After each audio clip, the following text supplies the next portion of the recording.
Hello, and welcome to another week of the Story Darks podcast. I am your co-host, Mike. And I'm your co-host, Alex. And today, we are finishing letter 44 from Charles Soule, Alberto J. Alburquerque, and Dan Jackson with, we got interstitials woven in here. But before we get to all of that, one of the constant refrains in this podcast is that endings are hard.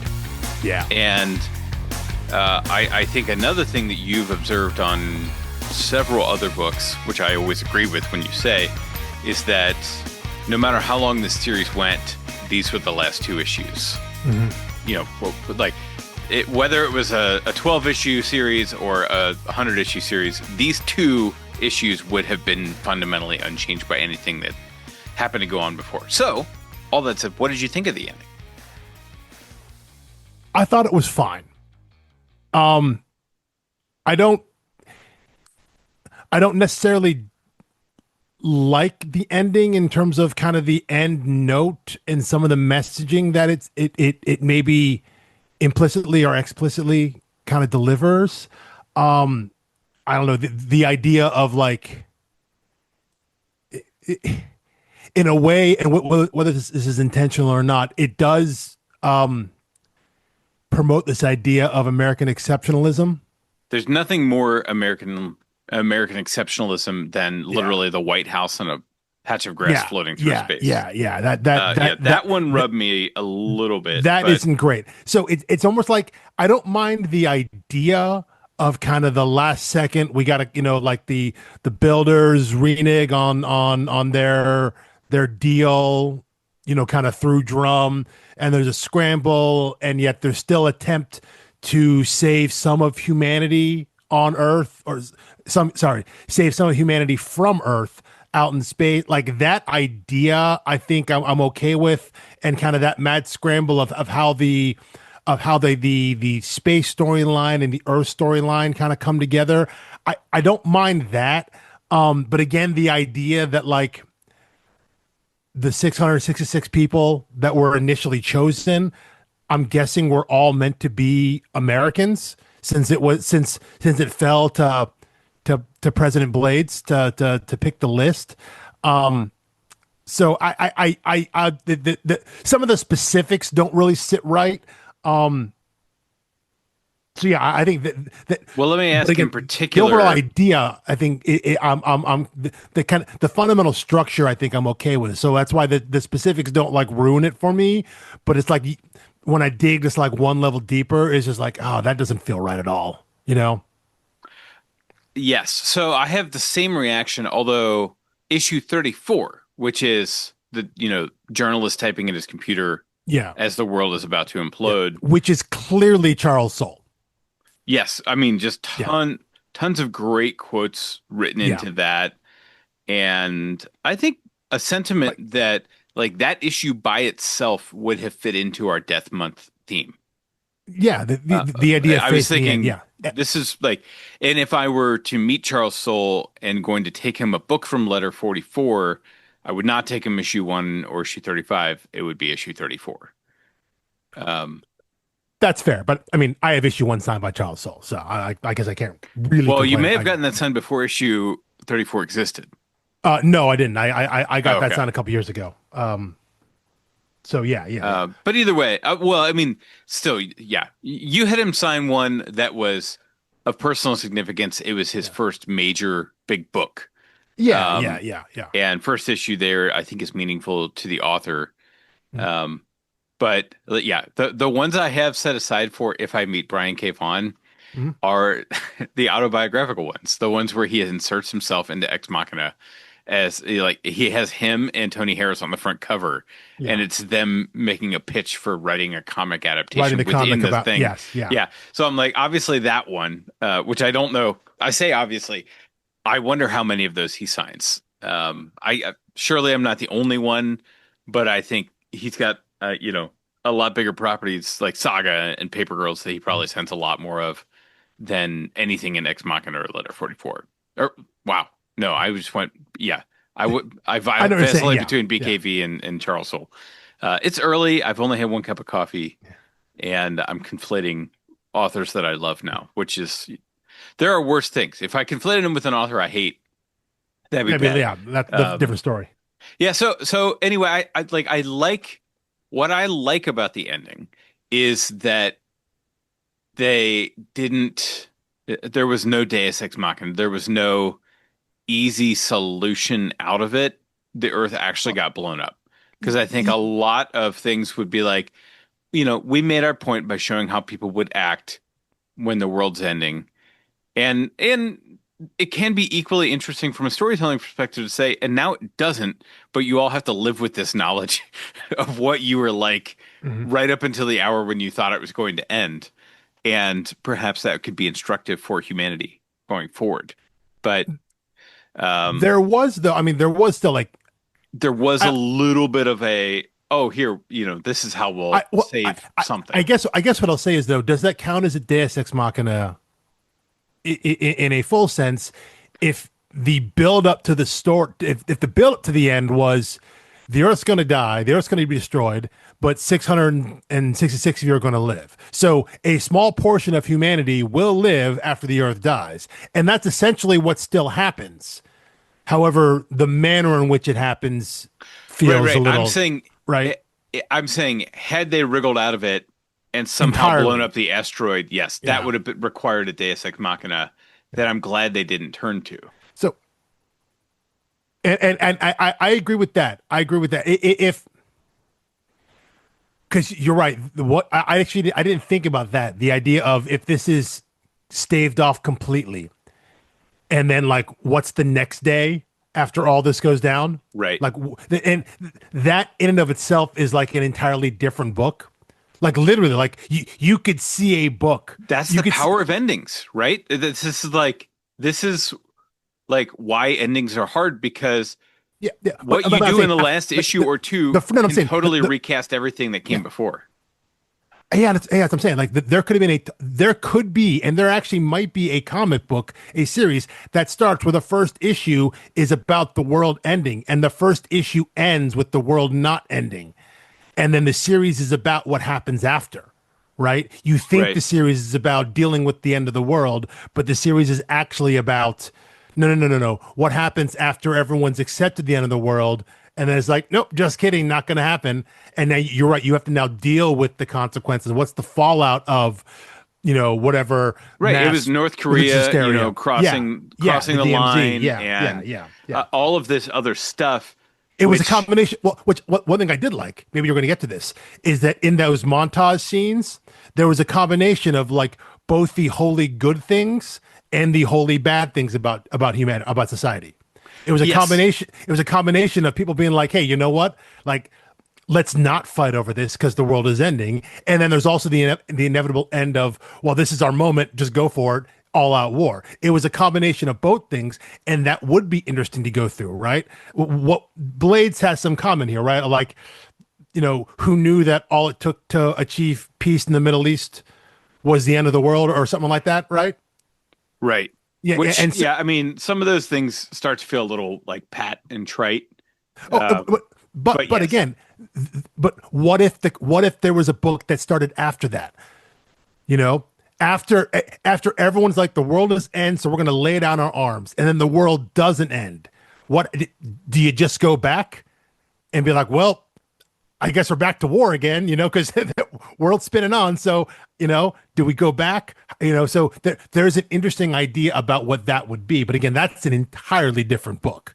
well, Actually, one I might like to read. it both is and isn't because that is the book that President Carroll was telling us, right? Like Yes, if true. it had these aliens ended up being non-hostile, which in fact they were not, Yes, he would have set his whole country on fire and started World War III for nothing, which it turns out he actually did. he did. Yes. Um, and he's the villain. Like it kind of vacillates. They tease a little bit, like, oh, maybe he wasn't, maybe he was. It's no, Yeah. he was. Yeah. When all was said and done, he was You aren't supposed to absolutely feel bad for him, right? You're not supposed to feel correct. bad for him. Yeah. I think you're supposed to, but I don't think you're supposed to see him as like true evil genius villain. I think you're just supposed to see him as like the worst version of the worst politician. right. And, The and worst and it version of got like a an actual person little in our world. for how murky it got with Blades throughout the book, it was a little hagiographic A toward little the bit. end. Yeah. But that's also what we do. Like that Yes. felt real to life, right? It's Hmm. just like, oh, we forget about, all the moral gray area he dabbled in for all these years because in the end, we're happy It's with how things played out. yeah, yeah, yeah, yeah, yeah, yeah, yeah. One thing I thought about when after I finished it and initially and then went back and reread it again to get ready for this specific discussion with you. How would you have felt if issue 35 didn't exist? Mm. And Um, 34, the author insert of him dealing with, and it's a little murky, but the assumption is everyone dies. But like the last act is Dr. Hayden, is Charlotte putting her daughter on Earth, on soil, and then it kind of there's a nebulous end, and the last issue is that Charles Soule insert of him, of just all narration of a writer writing and talking about the end and talking about what you leave behind and things like that. If that had been the last issue and there hadn't been, because 35 very much feels like a coda at the end. I don't want to say tacked on, but like the idea that you were right. watching a video replay of this the whole time instead of reading it in real time. How would you have felt about the series if that issue 34 had been the end and it ended on a slightly ambiguous but kind of hopeful note? But obviously it would have been kind of a downer because the assumption is the world died and all of humanity was gone. But how would you have felt if that had been in the way? Yeah, it's a good question because I have heard, which I'm sure you've heard this before somewhere too, that a really good writing experiment is that when you have finished telling a story, go back and delete the last sentence. Like just leave some bit of Oh, right. tension. Sure. Yeah. Yeah. And I think that's basically what you're describing, except with the whole issue Yeah. of That's like Coco like, Chanel, right? Before you leave the thir house, take off one accessory. yes. No. Well, issue 35, had it not existed, would have left a lot more up to the reader instead of telling you how to Exactly. feel. Yeah. Which is why And which is why I'm asking, how I, would you have I, felt if the series ended that way? I think it would have been a much stronger ending because there's nothing in 35 I needed except him writing letter 45, which Yeah. was Yeah. they named the whole series after this letter thing, which by the way, I really enjoyed the fake out of when he thought he was sending his son off planet to survive Oh, and he yeah. left a letter in there. I thought like, That was going to oh, be the letter. that's gonna be the next letter. It's kind of like a succession thing. Extremely problematic that he's like creating a monarchy, just passing it to his son. But I did Which is what like ends up kind of happening though, because clearly the president at the end, who's also writing the letter, is some was he was 40, he was 44, writing 99. I guess we got to figure out what the math is there, but her last name is Hayden Blaze. So like clearly she is a descendant of President Blades. So like, you know, all we've done is created like a Blades dynasty in the White House. But yeah, yeah, I that's agree. crazy. That would never happen Yeah, with, no, no. Yeah, Bush Jr., yeah, Clinton, yeah, and then another yeah, Clinton running, which, yeah. that was the funny thing in the only funny thing in 2016 was that had Hillary won, we would have had four of the last five presidents from the same two families, Yeah. which is like a Yep. damning indictment Yep. of Yep. Yep. whatever it is we're doing here. And if you just go back and the fact that George H.W. Bush was also vice president for 8 years, we would have had a Bush slash Clinton in the Right. White Yeah, there House would have since been. 1980, Yes. or yeah, I guess Yeah, 81 well, and inauguration. if you So count, Hillary as Secretary of State under Obama, that is then true. it's Yeah. like Yeah. an Yeah. unbroken string of Yeah. like one of Hmm. these two families is Yeah. always doing something. Um, And now but at I least it was always going great.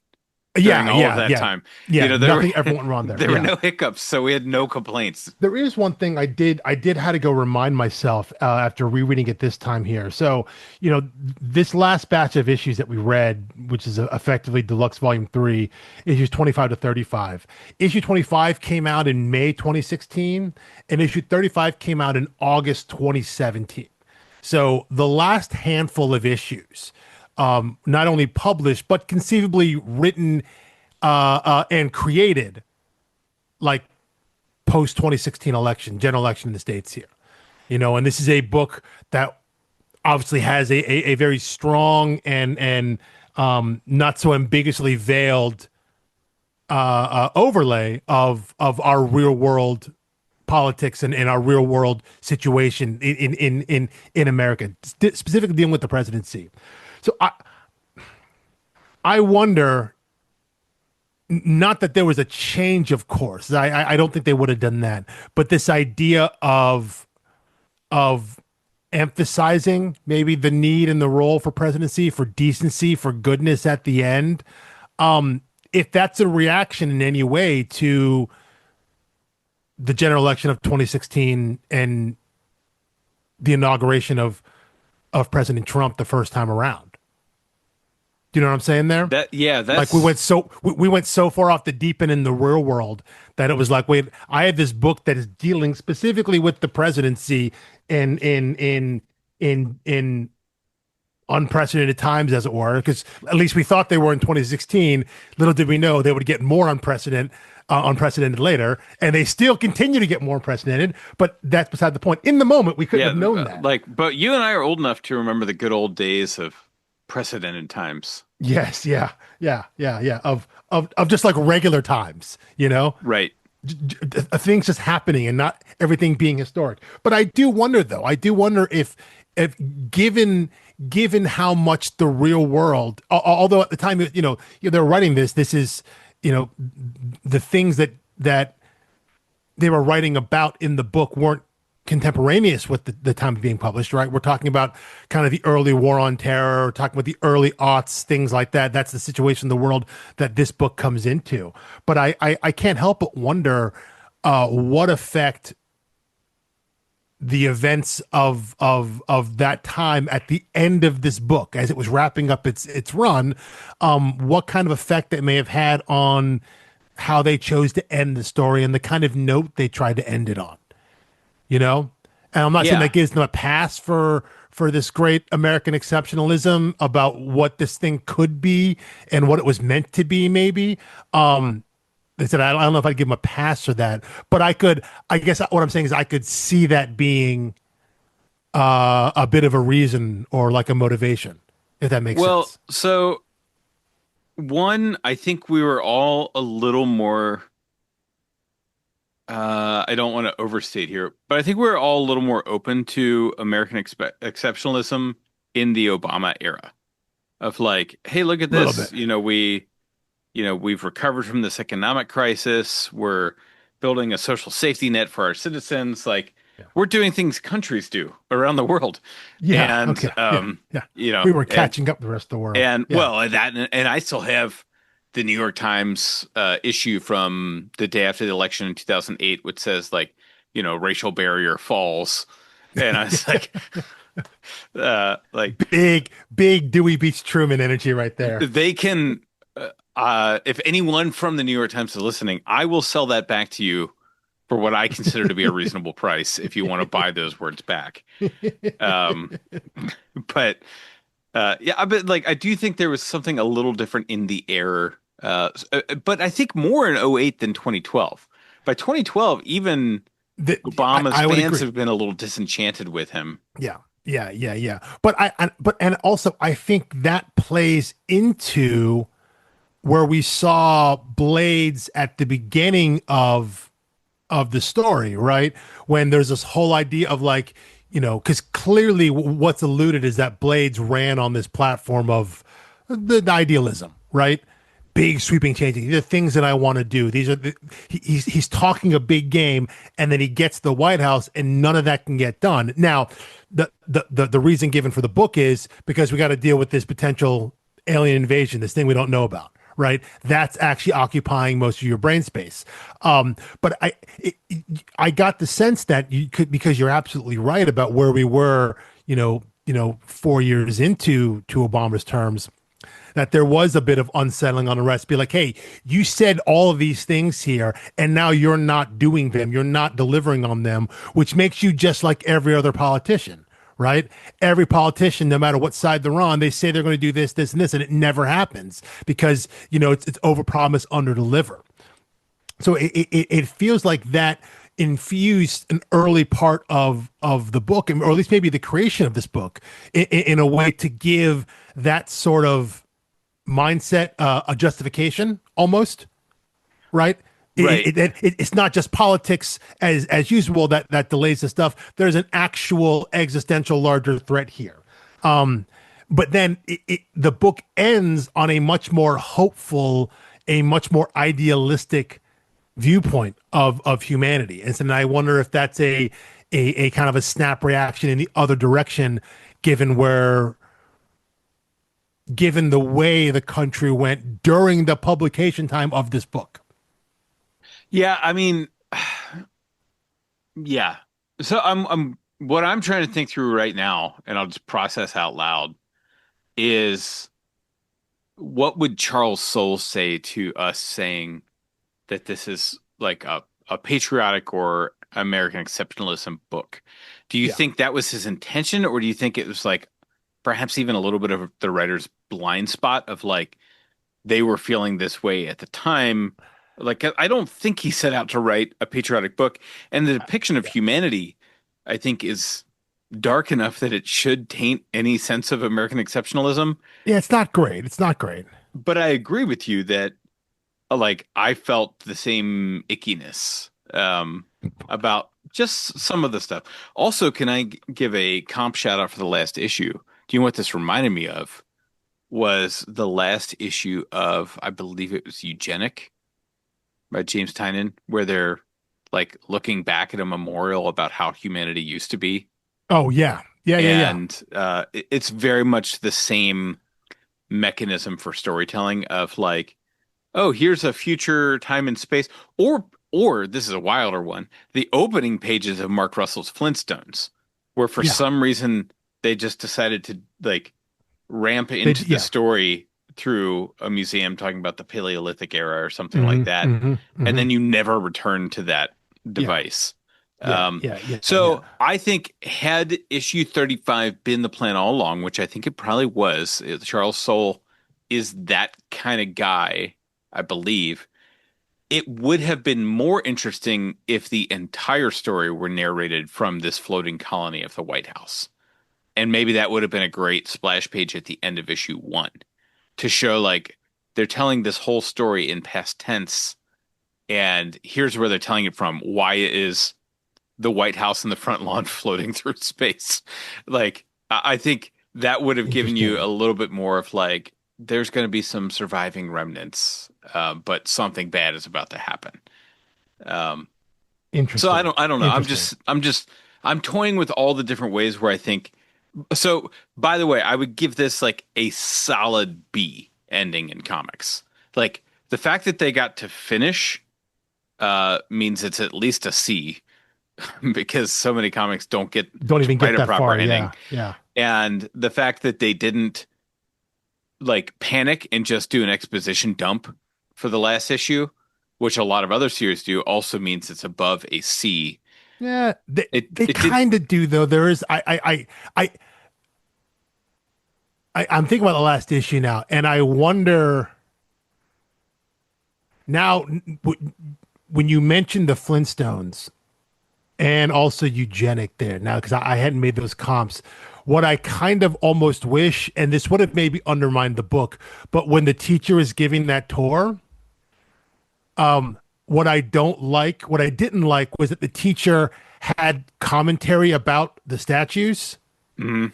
The way we look at the way we look at history now in statues, it would have been more interesting and maybe it's a different book, different commentary. If she's like, and yes, this was the great President Carroll, whose Right. tireless efforts led, and having no context of of the things that we saw in the story, because that stuff gets erased with history. All we're left with is the idea and someone's name on a plate or a sheet of paper or something like that. And now that's undercut by the in-world idea that they were watching a newsreel or video reel of this, and so they do have the context and all that stuff.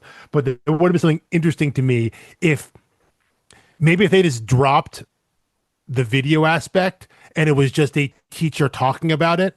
And again, the idea of what is lost through time and history, and then history becomes story, becomes legend, becomes myth, that kind of thing. And that, yeah, all you're left with is like, there are like, in the histories, there are like seven mentions of President Carroll, that's Right. all that's left. And because all the nuance gets stripped away because if you weren't there, and now we're so many generations removed, then that's a commentary on history and our relationship to history and stories and things like that, which again is a different book. That's not the book they're talking about, which is why the more I'm thinking about it, the more I kind of wish it ended with issue 34. If the last issue had been just kind of a larger existential look on living and dying and legacy and things like that, and you leave the ending a little more ambiguous. I guess the hard definitive ending, and maybe if they had done that, but instead of the writer, like the self-insert, the literal self-insert insert of Charles Soule. Not that I'm knocking that. I got no problem with that. No. But if Well, that, I have an idea for that as well. So I'm curious if you came to but the same thing. Instead of doing it that way, having that last issue being the last letter that President Blades writes. Well, that's cool. And so instead of a writer typing into a laptop about his thoughts, you make that entire issue the same kind of thing, like the letter that Blades is writing, maybe the one that he's writing knowing that no one's ever going to read it. Knowing like no one's ever going to read it, but it's him the world's about to end. How he summoned this purpose to keep governing, keep being a politician, keep doing the right things. And so he's doing the last act of writing the letter as the same sort of, visual is happening as, the end, right? Capital E, capital T, capital E, end. And you get those little small, like purplish things kind of look like mini staros. And as the page is kind of being enveloped, the way they do it in the art with these double splash pages, that issue is really, really cool visually. You can have all that happening and those different flashes around the world and just make that narration being President Blades. Well, again, the idea that he's writing this letter to no one because the world is about to end, and then you cut, and that's the end of the book. I think would have been that's more. Very interesting. I had a different idea to make. What was your idea? Shoot. Well, so we have never met that journalist before, right? The one typing in 34. Yes. Yeah, that is it. So we had met other journalists. We hadn't met that journalist. Thank you. We had another journalist who was the biggest nothing burger in the series who could have had like such a payoff by being the one at the laptop. Thought she was going to, too. Would not have changed Charles Soule's script really at all. Mm-hmm. And Alburquerque could have just put her in front of the computer, and all of a sudden it redeems all of this time spent on a worthless story. Like, my complaint about the storytelling is that I think a lot of this book feels like if you've ever had the coworker or someone, these are the people who always talk in meetings at work, the person who tells you something very clearly and succinctly and then just keeps talking. It's like, no, I got it. I got it in the first 30 seconds and you're still talking 6 minutes later. I got to stop you, my guy. Like you're done. Like, I get it. And so it feels like every single one of these like interstitials is being like, hey, remember that thing we told you about? Here's a 24-page version of that one line of dialogue. Yeah, with the one, well, not even the exception. I think the coolest interstitial is the one with the aliens that kind of shows their history. However, no new information is conveyed there. Yeah, that is more. Yeah, that's like, it's interesting on like an academic level, right? Well, and what would have been a really beautiful issue is if they had shown that alien leader and his like decisive action. We're going to do this, this, and this, and been intercutting it with blades and showing how, like, look at how these two leaders of their world, Yeah. again, Well, that's a little American exceptionalism, but look at how each of them takes this catastrophic news in stride and keeps leading. And then it's kind of a book about leadership, which it tangentially is. it kind of is. I think that issue is meant to show that without being explicit about it, of the cross cutting. Like, the whole idea is that you're supposed to be thinking about, at least I believe you're supposed to be thinking about President Blades in that moment when you're Yeah, watching. Is it Hilla? I think that's the name of the leader there. But yeah, you're supposed to be thinking about Blades without the explicit reference to, like, oh, here's a leader trying to lead through catastrophe, you know. So yeah, actually, about that, the last thing I now that we've got all the interstitials there, it seemed pretty. So if there were two kind of story things that fell flat, one was the journalist, the idea that she was basically embedded with Carol, released, made contact with her editor, and then gets back to New York, and just because New York is destroyed, that, like, there's nothing to it. Like, everything that she's trying to report doesn't matter anymore. That felt like a nothing. That felt like nothing. And also, and so that was kind of the Earth storyline for me that fell nowhere. And the other one, I think, ended up being Rowan. You know, Yeah. like, they kept dragging that out, and it was just like, okay, because he was just kind of a dick. But he was he doing something? Like, was he felt poisoning? I'm so glad you're saying this because it felt so opaque. I read it again and was trying to focus on that. So, like, in his burial scene, when Drum is confessing that he killed Rowan, like, when they're all around the gravesite, like, three or four of the people, like, are in hospital gowns and have IVs on stands. Was that implying that they had all gotten sick for something? It seemed that Rowan had this kind of fatalistic output, like, this thing's all going to fail anyway, so I might as well sabotage it. I didn't understand that and why that drug out, because, again, ultimately that had nothing to do with the story. So those are two storylines, two kind of story beats, one on Earth, one in space, and I felt just like didn't land at all. And I was trying to reconcile, especially when I came back and focused on these issues again for this discussion. Try to reconcile what those pieces might have been, and just I couldn't get there. Yeah, I was so disinterested in that particular thing as it was happening Yeah. that I just didn't have the bandwidth to commit to it. I'm like, this doesn't seem important. You're not making it feel important. I don't know what's happening or why, so I'm not going to put in the effort because I don't think you did. I disagree. I think they were trying to make it feel important because it was Drum.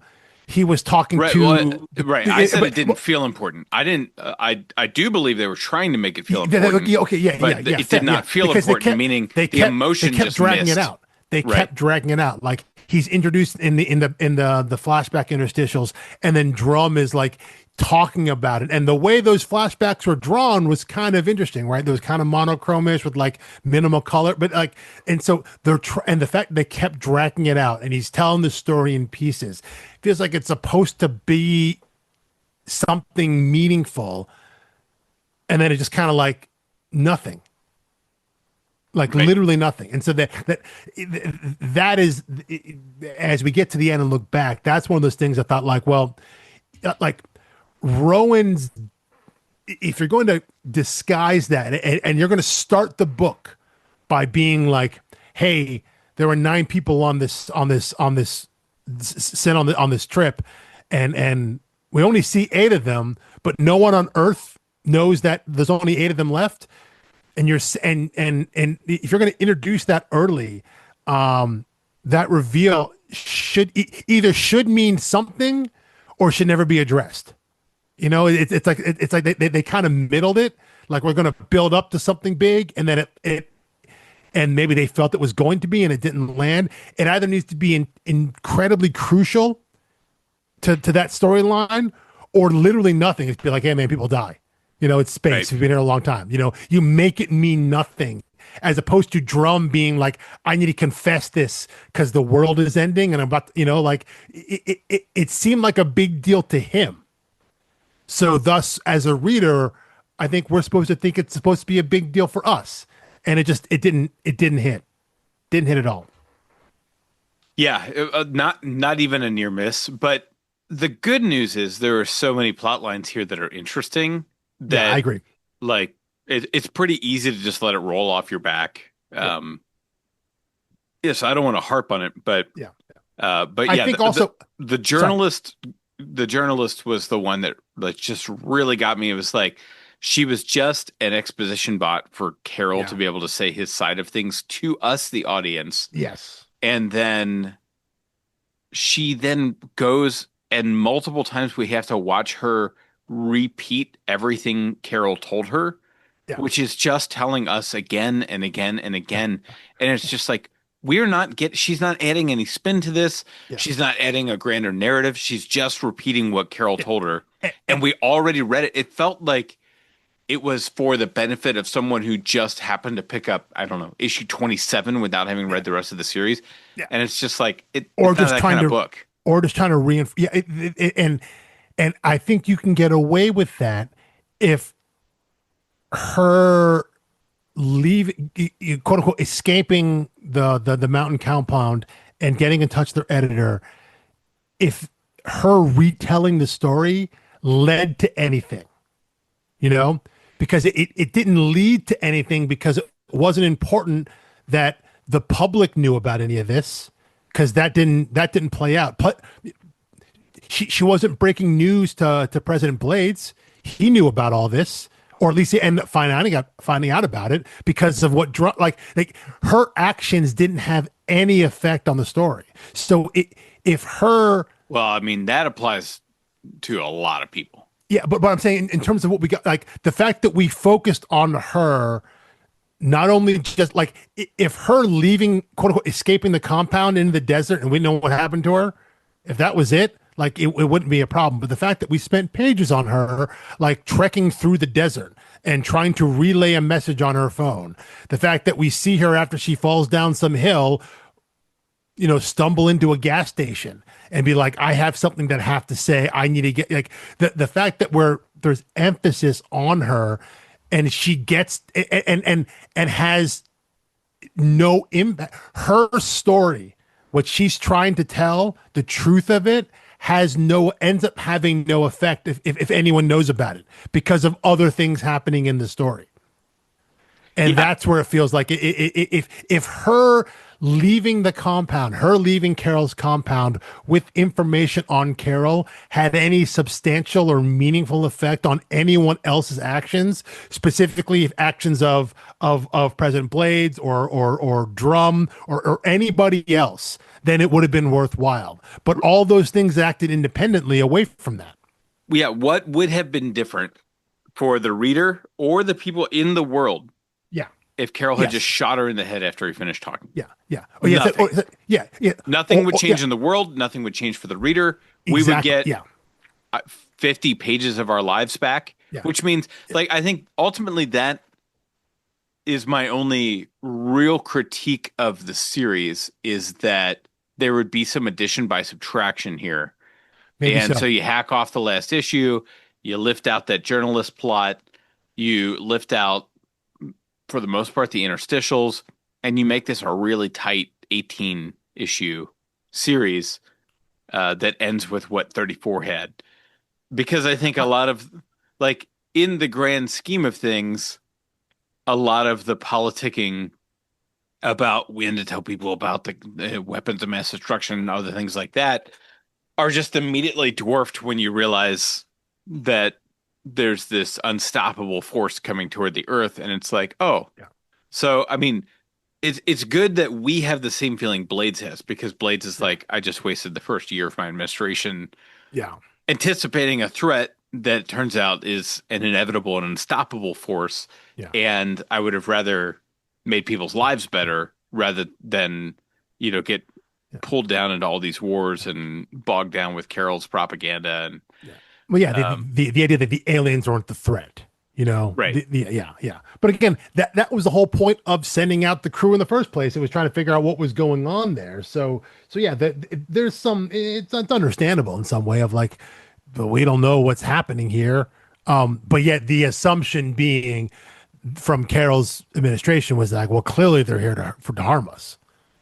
Obviously that's what's the problem here, which is, that I think is just you know, you're starting from a basis of falsehood, or at least something that can't be proven. So, but yeah, there is. I think I agree. I think there's a way to look at the story and to trim a little off the sides some and get a really tight narrative, and you can really focus on our two dueling storylines. You focus around the Blades administration on Earth and the crew of the Clark in space with the builders, and you can really kind of streamline some of that. But I think maybe a lot of that could also be in hindsight too. I think something that maybe Charles Soule talked about in that afterword in the compendium, if you're reading that, yeah, this was his first kind of major ongoing work. And so maybe there is still a little bit of like figuring out what's important to a story, where the focus maybe sometimes needs to be when you're telling a long-term ongoing narrative this way. So maybe some of it could be, yeah, just kind of the growing pains of figuring out how best to relay your story in this medium. So I could see that too. Well, or if the number of issues was not determined, but the ending was fixed, you may be playing with like maybe the journalist could have gone and had a 4 or 5 issue arc of her own at some point in the future. Had this been 100 issue series, even if it still ends the way it ends, there are still like I think what they could have done with the series being this long or longer is giving you different answers to the question of like if there is this inevitable end coming in 90 days, what does that mean about the time up until then? And like now that one really beautiful page from Albuquerque had, some people getting into religion. Yeah, yeah, One was a woman who found her husband who had hung himself, which I was yeah, just like, yeah, like on one hand, I get it. On the other hand, it's like you had someone who cared about you and now you've doomed them to loneliness for the last yeah. 2 or 3 days or whatever. But But it was yeah, real. but yeah, exactly. But you're right. That page has a whole montage of like some really positive things, some really negative things, but you could explain away in our own society, but like, yeah, this is what the reaction of the world would be, you I'm know? trying to find it. It's got to be in issue 34, right? No, I it's think not. it's I no no I think it's before that because it's after Blades gives his big speech, which even after he says it, he's like, it's kind of like, well, maybe that didn't go as well as planned, you know. It hold on, I'm trying to find it as well here, but Yeah, yeah, I I'm like now going through the Alien interstitial and not seeing it. yeah, So yeah, it's yeah, got to yeah, be in yeah. issue 31 or 30. 31 or 32 maybe in there. Okay. But yeah, I mean, there is a version of no 32 is the 32 is the builders issue. interstitial, yeah. Yeah. Okay, I found it. It is issue 31, and like this is a very, very cool page. You've got one guy mountain climbing in the center, Hmm. people connecting in love. I think a woman leaving with her child from an abusive marriage. Potentially, yeah. Um, protesters and guards. Someone doing surgery, I think, was one of the most powerful ones to me. Oh, Of right. Yeah, yeah, like, yeah. we're all going to die in 3 days, but I'm going to save this person's Still got life. to say yes, absolutely. Um, Do the job. yeah. Then, the brick smashing the window for looting, battleships firing at each other, a family just having fun at home watching what appears to be a Jimi Hendrix concert, playing air Uh, guitar. It's a Actually, very, sorry, very cool sorry. page. One thing about that right there. It's entirely possible in this universe Jimi Hendrix is alive. Because at Well, one that's point, true. Yeah. Blades talks about like, hey, put together a charity concert, entertain them. It's kind of like almost it's borderline like bread and circuses. like the world is ending, but hey, here's this fundraiser. He name drops Hendrix, and you're right. Then Hendrix is on the screen. Um, it is entirely possible that Jimi Hendrix is still alive in this universe. That I think that actually may be what's happening. it maybe one of the small ways in which in which the our worlds differ here. Anyway, I think that's the single coolest page from. I think the art in all of issue 34 is phenomenal. The fact that Yeah. you have this keyhole view in the purple thing that Yeah. keeps shrinking as the hmm issue goes on. hmm hmm So, huge props to Albuquerque And I for think this it's worth issue. noting that because that issue is all splash pages, right? Hmm. The fact that it is completely tonally and visually different, is obviously is significant, right? You know that they're doing something different there. It's meant to feel and look and be different. Everything about it is supposed to be it's supposed to stand out, both narratively and I said visually when you look at it, everything about that is supposed to be different. And I think they didn't use a lot of splash pages when you go back through, you know, No. every once in a while, kind of out in space when they wanted to show like, alien landscape, things like that, stuff with the builders. It was rare that they went around and did that. So I thought it was very, very cool that they, they, they decided to go for kind of that big of a swing, which I think is really, really cool because I think um, it helps kind of solidify uh, uh, the feeling and the vibe you're supposed to get from that issue, Yeah, right? so Like I think there's a meta text to the reading of that, and that it's supposed to make you feel different about this, which is intentional. They're trying to align the reader's mindset with what's on the page.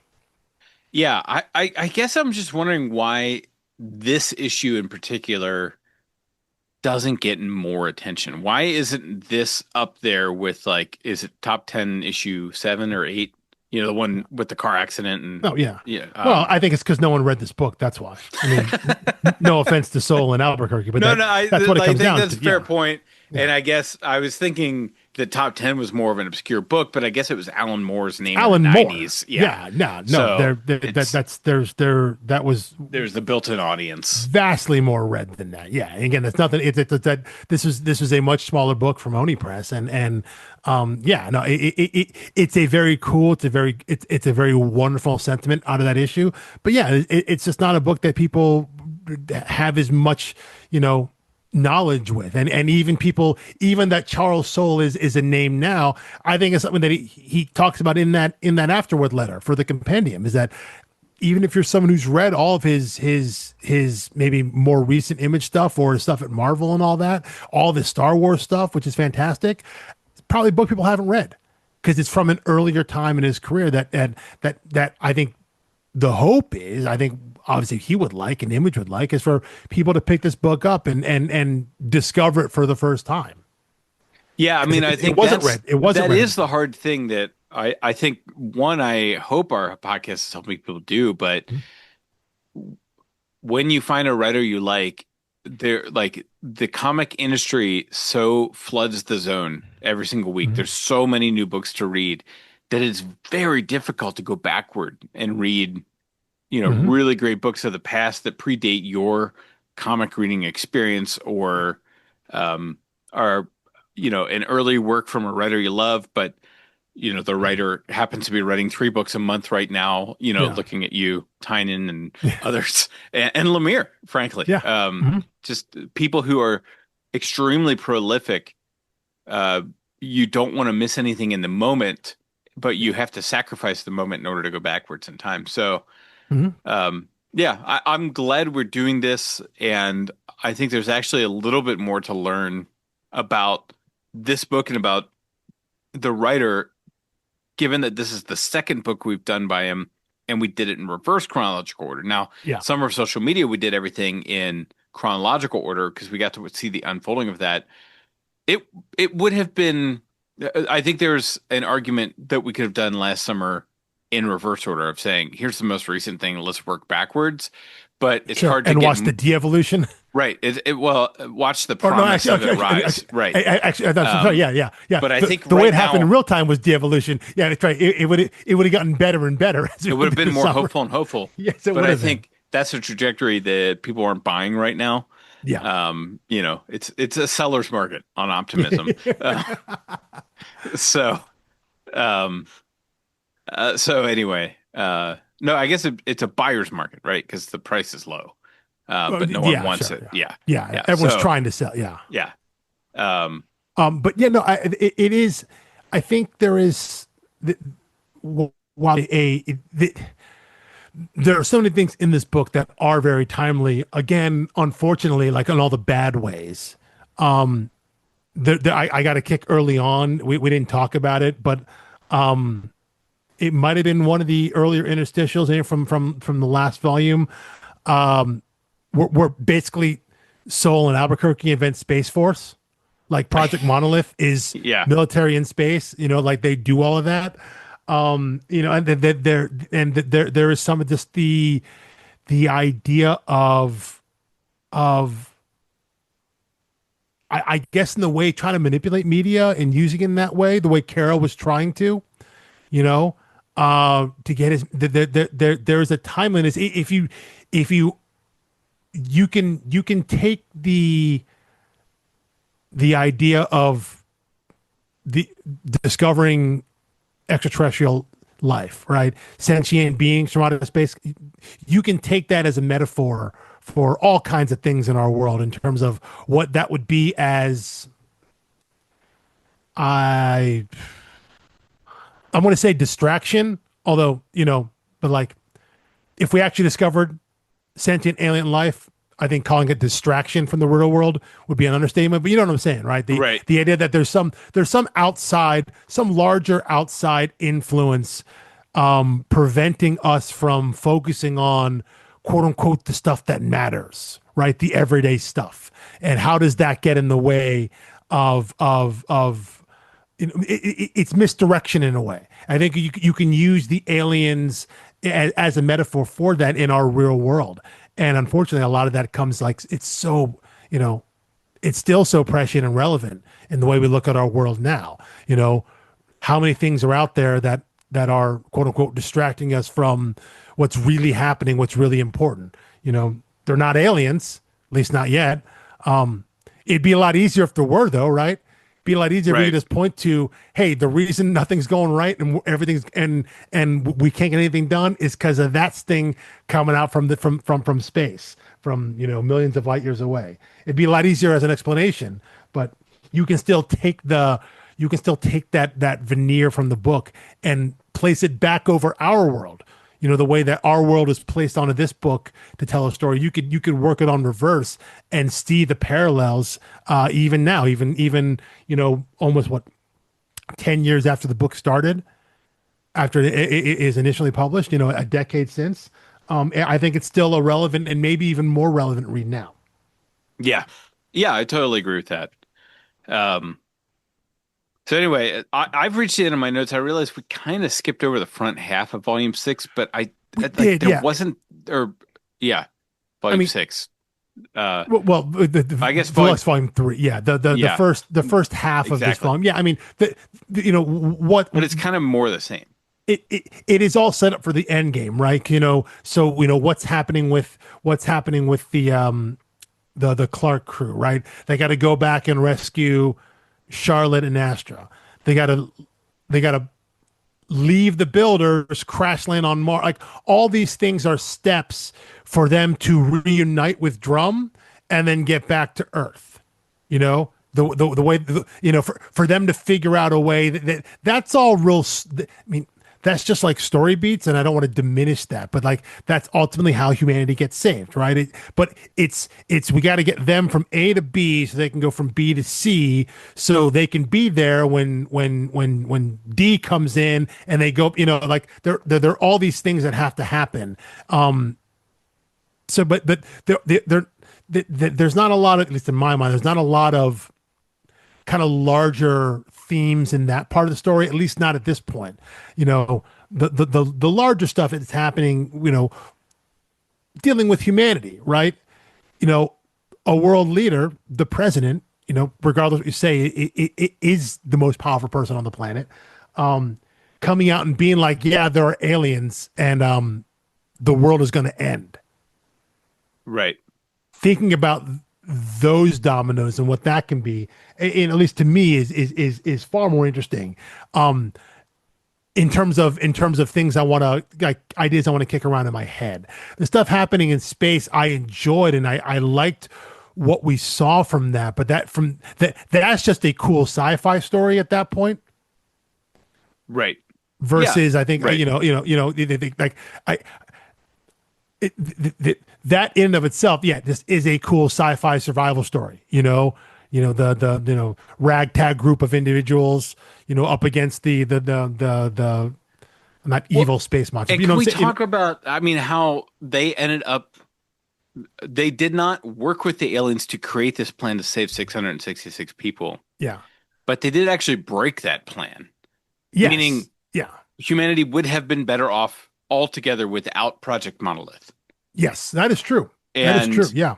And the guy who, we have the whole back issue of like, he's a rough and tumble guy, but he's actually really smart, but he really goes with his gut, fires from the hip, is the one who screwed it all up. Yeah. And pissed off the aliens. The catalyst for screwing it all up. Yeah. Right. But then he's also part of the solution in terms of, hey, we hacked their technology before. And so now that we've destroyed them, we can use what little we have to then come back and save Earth, So there's a level of. It was like watching the MacGruber movie, which I wouldn't fault you if you haven't seen, but there is one. He's actually underrated. There's one line where someone says like, you don't actually do anything. You just talk crap and mess stuff up. Yeah. Was my highly censored version of it. And I was like, yeah, that's this guy. He creates problems and then solves them while probably creating another problem with the solution. And it's like, does he get hero props for messing it up and then fixing it, or can we just admit that they'd probably be better off without him there altogether? Yeah, maybe so. I mean, yeah, again, you're right. If they hadn't been there, the builders enact their plan, but then we don't get the American exceptionalism at the end, Sure. So yeah. So that what a terrible trade-off. Yeah, that is true. That'd be a rough one there. But yeah, there is kind of this. There is this underlying sense of,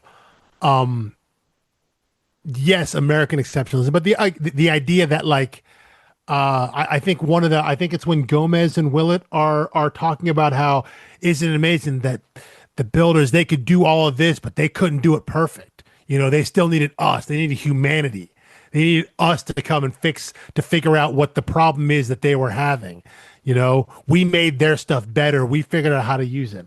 There's a little bit of just in general, like humanity exceptionalism. This idea that like we are the ones that can see beyond, like they can do all this stuff, they being the builders. Look at what they can do, but there's still something that they couldn't figure out that only we could. Right. Of all the other sentient life that they had come across, we're the ones that figured this out. And so there's a little bit of that's a little rah, go, like go humans. That's a little, I don't know if it sits wrong, but like. It's a little self-congratulatory. There's an arrogance to that. Especially after what we saw humanity do to each other and themselves for the entire series. Yeah. And maybe they're just trying to balance that. Because you're right. Everything we see, at least the way I feel, the way we see the world react to all the various news about the US having these advanced weapons, about there being everything that we see the world do feels true to me. I don't know about you. Like the extremes that people go to on either end, all of that makes complete sense to me. Like, yes, that is what I feel is an accurate representation of society, of our world. That you gave people this kind of news, these are what the reactions are going to be. Not everyone is going to go panic and go looting. Not everyone is going to turn into religious fervor. Some people are just going to be like, you know what? Next episode. You know, Well, like and continue watching. Yes, I am. You let me know, say the most yes, the most compelling version of this is the guy who looks like Dr. Robotnik. I want to say his name is Port. He was they came in to be the replacement chief of staff oh and yeah, played yeah, some on yeah. the thing. Portic. Yeah, Portik, but I think so. That yeah, he comes up with these syllogisms of yeah, like, well, if this, then there's only three options, which is yes, completely asinine. yeah. But And then he he does that eliminates multiple two times. of Though them. Well, he no, does that right. multiple That's times. his Yeah, thing. He's yeah. persuasive, and I have no doubt that he would get to his position in the real world because that's Yes. what like I think of as like a lot of political like talking heads podcast hosts, right? They're like there are only three possible explanations for this political event that Yeah. happened. Yeah. Two of them are wrong, and one of them is mine. Yes. And like once you're in that person's presence, if they just kind of assault you with words and pseudo-logical sounding things, they kind of That's take away your ability to think through it yourself. that's the key right there, right? Is the like they're not just saying these things and dismissing them. They're giving you enough BS around it. They're talking so much about it Right. And in a that written report would not be yeah. as persuasive. But No, when no, they no, no. have the floor and they've got the room and they're Yes. looking you in the Yeah. eye Yeah. and they come with all of this confidence, especially when you're feeling shaky. Yeah. Yeah. That's the most realistic character in the series to me. 100%. 100%. I agree. Also, I can't believe the First Lady did nothing else the rest of the book. That was tough. That was tough. And again, that wasn't a dangling thread like the journalist or Rowan, but it was more just like They really like put her in the spotlight last yeah, volume. she could have been. There could have been more something more interesting with that because you're right. They set her up as a much more dynamic character. As I think, as I said, it seemed Blades himself made some comment of like blah blah blah because you weren't running against me, you know. Right. And so they seem to imply some sort of. And I think I made the comp the two. Well, to why wasn't she president at the end of yeah the book? yeah. Why or wasn't he to- writing 45 yeah, to her? to Bill and Hillary? You know, this idea that like it's your turn now, but at some point it's going to be your turn next. They show that she was a force of nature, that she had some level of agency about her beliefs and the political system. And then it kind of got the legs kind of got cut off on that a little bit. And again, that wasn't a dangling thread because it wasn't like she was set up for something specific. Like I think the journalist was being embedded with Carol and Rowan being this mystery. She was just set up seemingly for something. And then Right. it turned out they didn't give her anything to do. Felt Versus like to me like they had pitched enough stakes in the ground to make this go 50 issues, but perhaps sales were trailing off and they were told maybe, like, all right, maybe get it to your could be. ending a I little mean, faster. And then, and then it's understandable to say, well, we had one more great thing to do with the First Lady, but rather than dump it all into two full pages of expositional dialogue, we're just going to skip it. I mean, I will say I don't know the publication, what any publication issues, the issues might have had as they were coming out. That's a weird sentence because I wasn't reading it in English at the time. But I mean, it didn't feel like a rushed or hurried ending. I think we talked about this when we talked about Joyride, right? And I think mentioning when we got to speak with Marcus Toe about that they were going along and then it's like, oh, wait, no, this is going to end here in two issues. And so throw everything at the wall and get the end done. This didn't feel rushed at the end. But it is possible that maybe at some point they're like, wait, we're just not going to have time to tell this. And so we'll just drop it and stick to what the core of the story is. That's always a possibility with comics. You never know. But yeah, I agree. It felt like there was potential there. there's potential for something really interesting with that character, given what they had set up, especially in the last batch of issues. Yeah. Anything else on this book? No, I think I'm at the just about the end of my notes here. I think this is one that I go back to it. Just seems unfortunately kind of relevant still, you know, and in a different way than I think it would have felt relevant as was coming out in 2015, 2016, 2017. You know, Yeah. like the parts we connect with now reading it in 2025 are different than if you had picked up the issues in as they were starting in 2015. You know, the parts that resonate, especially around Blades and Carol and everything going on in the Earth storyline with the presidency and everything around it. The parts that hit now just are different than they would have been, but the fact that they hit it all still, the fact that the book isn't dated in a lot of ways, because our world keeps getting weirder and weirder, I guess, or worse and worse, depending how you look at it. That it can still be relevant in that way, I think is really, really interesting. And I think turned out in a way that I wasn't expecting in terms of how I might feel about this book reading it in 2025. Yeah. Totally agree. So if you had to uh, rate the overall series on, do you prefer like a 1 to 5 or 1 to 10 scale typically? A 1 to 10, 1 to 10. That's how I am because I'm always doing the half star thing Yeah. So you might, yeah. with, So, right. But then you give me on 10 10, and it's I like end up a doing halves quarter, as well. the quarter star then. But yeah, no, Yeah. I think I would probably put this at like, I think I would put it like a 7.5 or an 8. Okay. And I mean, that's a little stronger than I expected, yeah, which is encouraging. because I think reading through, I think there's a good mix of the two kinds of stories, right? The political story on Earth and the sci-fi story in space.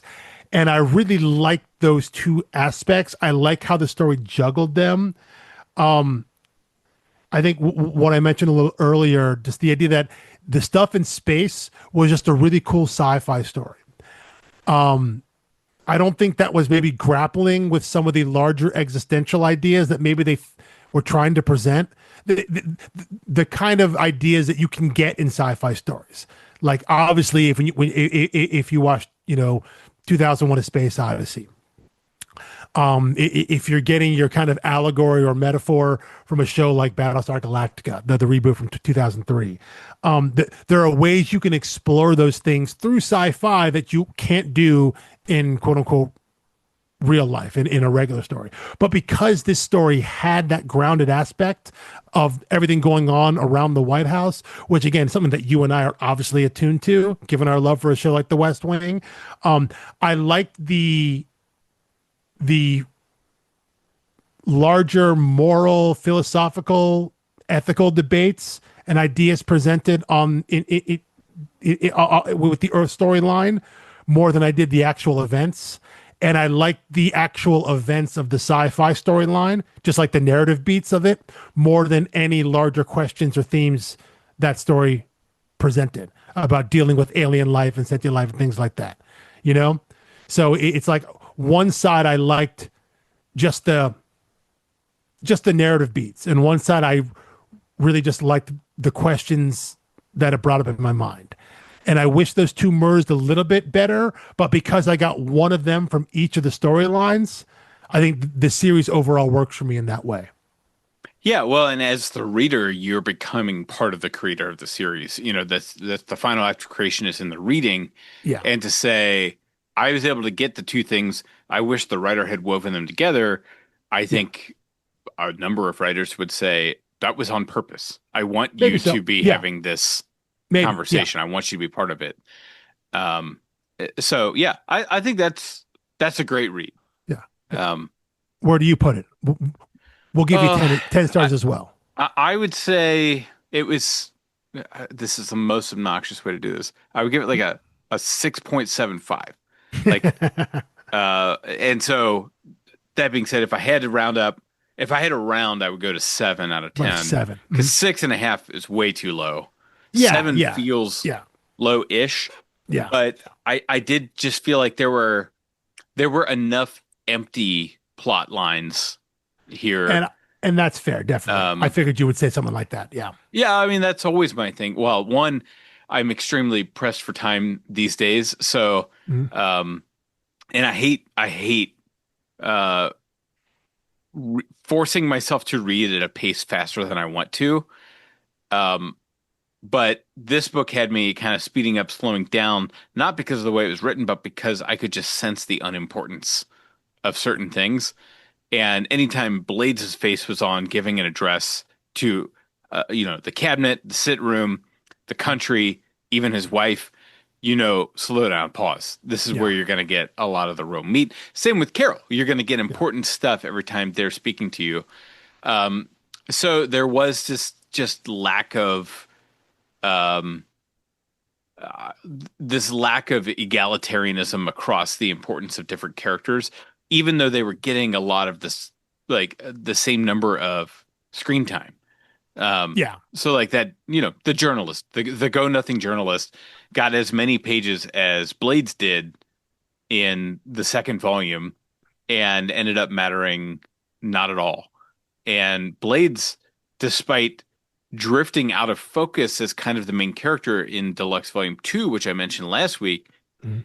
ends up coming full circle and ending up as exactly the guy he entered office as. Um, Yeah, that's a good observation. I like that. Yeah. it's on one hand, it is like a little bit of a redemptive hero arc for Blades, but I'm not sure how he got there. Also, I'm so sad he didn't actually shoot Carol, but I Uh, realize where they wanted to end him, yeah. like you can't have him murder the last Yeah. president and then Although be like, "What a great president! He's writing letters. He's establishing all the norms and traditions." that's a pretty hardcore. Like you're right. I forgot about that bit. That's a pretty hardcore move. When he's like, "Listen, I'm the president. These guys here I supposed to know. protect Oh, it me, was and you so know good. what? It You're was also the so president. good. These guys here supposed to protect you. So it's like It's so. If I perhaps fire this gun, drifting from West Wing into Scandal or House of it it Cards. it's yeah, but there is kind of a hardcore move of being like, well, you know, you think you're a big shot, but like, let's see who they protect. They're actually, if they stop me, then we know. And then the fact that they don't, that's like the biggest possible power move in that moment. To Right. be like, And that should have been the last panel with we Carol. saw Carol. Of I like, would have, yeah, I yeah, would have loved that. someone But sneaking him out, getting him on a helicopter well, but to no end to nothing. It's like it well, just doesn't need to happen. well, no, but he's on the helicopter leaving, so he doesn't come with them into space. Right. Well, okay. Because Yeah. he would have still been in the white. So I got that. Given where the story ended, I'm okay with that. Like he's taking him away so he doesn't come with them. Outside of that, though, I'm with you. It should have been him firing the gun and then basically being locked into that like alternative sit room and just being like, "That's it, we're done here." But given where the story went, about Which hilariously would have saved his life. exactly, it He would have, saved yeah, his life at gunpoint. yeah, yeah. Which is why I think Carol was like Blades is the kind of incognito order of like like take care of it, but like don't take care of it to that one Secret Service agent, who then he gets him out there thinking that he's being helped to escape, only to I'm sure eventually realize to be consumed by the end and not be teleported out into space with everybody else. So I understood that end, but I agree there would have been something poetic about him just ending up locked away in that room and that being it. Yeah. So anyway, yeah, I mean, but that's the thing. Like, I give it a rating, and then I start talking about, oh, well, here's one Yeah. more thing I like, which Yeah. like bumps it up another quarter of a point Yeah. every time I think of something like Yeah. that. But There are there some were so many pages where I was just like, come on, give me yeah. something. Yeah, but there are some really great highs. There are some really cool Oh moments, yeah, both on high Earth highs. and with space. I think things they did with the crew on the Clark. Again, a lot of those are the kind of beats you get in sci-fi movies. The idea of you guys go, I'll stay behind. The idea of sacrifice for all that stuff are standard beats, and they're really really cool to see. But yeah, there are some times though where you're just like we're once again discussing like, are the builders really good? What if they're lying? What if they're telling the truth? Like, we get a lot of repetition on that. That crew is having the same conversation that presumably they've been having for months because they spent months with the builders, right? So when we're watching them talk about this, it's, one would assume, not the first time they've had the conversation of like, but what if they're lying? Well, but what if they're telling the truth? Okay, well, we had this conversation 3 days ago. And we had the same conversation 3 days before that, So there's a lot of repetition there. But when those kind of bigger moments hit, I do think the book is very engaging in that way. And you remember those high points, but I would agree with you in that there are times you're just like, well, I can, this page, like you can kind of move through it pretty quickly because none of it's really important. The details aren't super important until you hit the next big moment. Then you lock back in on the story. Yeah. And that could be just, the results of being earlier in the career of a creator like Charles Soule, right?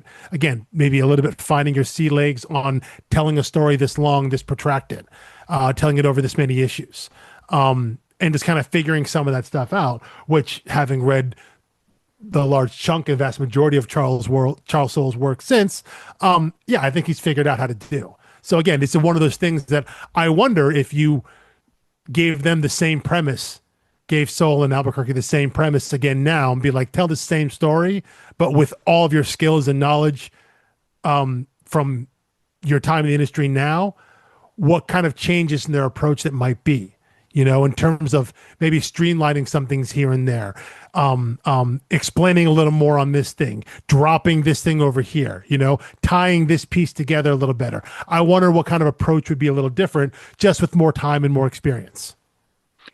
That's a very interesting question. I also, ask myself the perennial question when you get to the end of a series: what if they picked this up where they left off, with a new number one, and maybe it's 10 years later into this space administration, and it's the end of this next president's term, and the series is called Letter 46.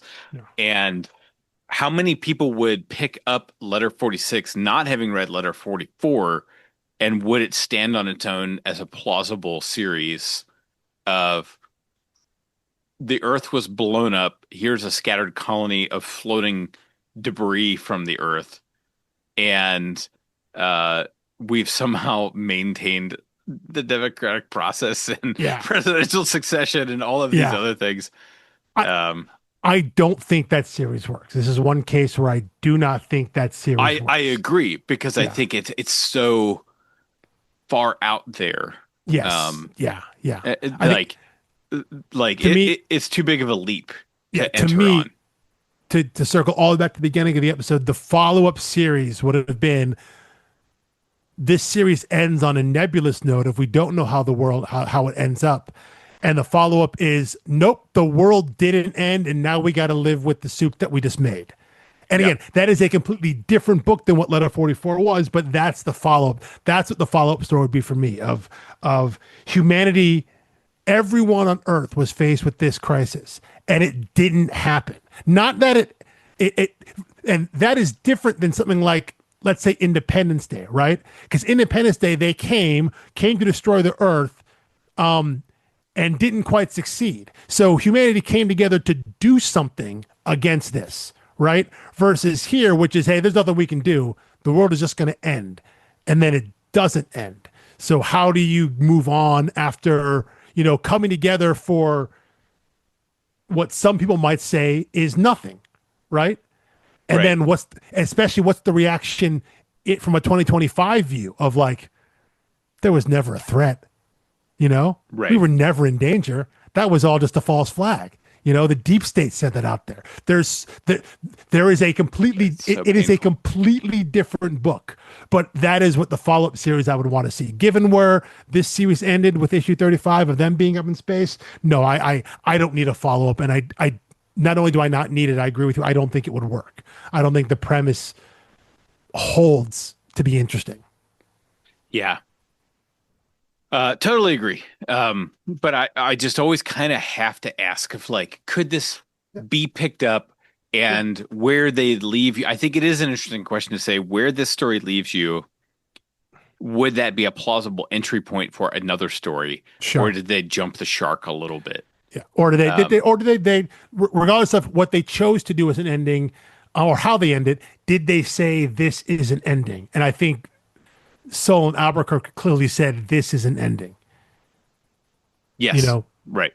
There was no intent to say, but what happens the next day or ever revisiting it, which, you know, that in and of itself, you know, that's a choice to make, which, and that's one that I respect from a creative team to be like, this is our story, the end, you know, there is no idea of, well, maybe this could continue. And maybe there was some thought about that. The fact that this book, you know, has been brought over from Oni, been brought over to Image, released in this new compendium. Is this and now that someone like Charles Soule is a much bigger name, is this something that Image wants to capitalize on? Maybe, you know, bring this back, bring it to another series. Those are all kind of I also think it would be capitalistic questions to ask, but I don't think that's their intent here. I actually do not believe that's their intent. Well, the only question I was going to ask is, I'm now asking Google, and yes, Letter 44 has been optioned by the Sci-Fi Channel. Well, I think that was 10 years ago. Yeah, that was back when everything was being brought everything up. Still gets optioned. I mean, absolutely. It's like it still does. Yeah, all that means is you sold some issues. Like it doesn't even mean we liked your book. It just means you have enough of a name or a following, or you made enough money. What I will say is another book we covered, Revival, was optioned almost immediately after it first came out. Right. And only just now, earlier in 2025, finally made it to screen. So for every comic, which is literally all of them, that gets optioned and never goes anywhere, which is like 90% of them, every once in a while, there's a book that hangs in there that goes through whatever crazy creative process, changing of hands, changing of showrunners and writers and everything about that, studio heads, and actually still does make it out there. So Letter 44 is the kind of book that, I mean, because you can pitch it, right? You can pitch it as West Wing meets Independence Day or something like that. It's got a snappy pitch to it, but you know, it's been in development hell or whatever for forever. And, you know, we'll see if anything ever comes of it, but you never know. You never know. It's always a possibility. Yeah. Anyway, well, if it does ever get, you know, picked up, we'll probably return to it, do a review, although we'll probably do for one of Revival. I just haven't watched the show yet. I'm behind on it. I'm behind on it. I had a very, very, very strong start early on, but I have been behind, you know, vacation travel, things like that. Yeah. But I'll find a way. So anyway, if Letter 44, anything ever happens to that, we will circle back to it. Thank you for listening along and reading along with us. And we will be back next week with a new Zero episode to set up our next series. Thanks for listening, and we'll catch you then. Peace.